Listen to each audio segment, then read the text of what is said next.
Evening టైంలో స్పైసీగా ఏమన్నా తినాలనిపిస్తే ఇలా సింపుల్గా రెడీ చేసుకోండి.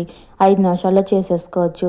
ఒక కప్పు మరమరాలు తీసుకుని అందులోకి ఆనియన్స్, పచ్చిమిర్చి, టమాటా, క్యారెట్, కుకుంబర్, కొత్తిమీర, ఉప్పు, కారం వేసుకుని అలానే కొంచెం లెమన్ కూడా పిండేసుకుని మొత్తం అన్నీ బాగా కలిసేలాగైతే చేత్తోనే మొత్తం అన్నీ కలిసేలాగైతే కలిపేసుకోవాలండి. ఇక్కడ నాకు బౌల్ చిన్నదైపోయింది కాబట్టి వేరే బౌల్లోకి అయితే మార్చుకుని నేను చేత్తో అయితే మొత్తం అంతా కలిసేలా కలిపేసుకున్నాను.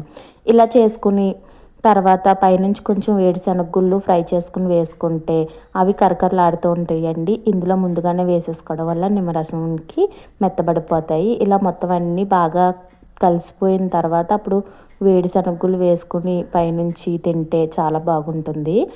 ఎక్కువ టైం కూడా పట్టదండి. కానీ టేస్ట్ అయితే చాలా బాగుంటుంది. మనకి ఏదన్నా తినాలనిపించినప్పుడు బయటికెళ్ళే ఓపిక లేదు, ఇంట్లో ఏమీ ప్రిపేర్ చేసుకునే ఓపిక లేనప్పుడు ఇలా సింపుల్గా 5 నిమిషాల్లో చేసుకుని తినండి, చాలా బాగుంటుంది.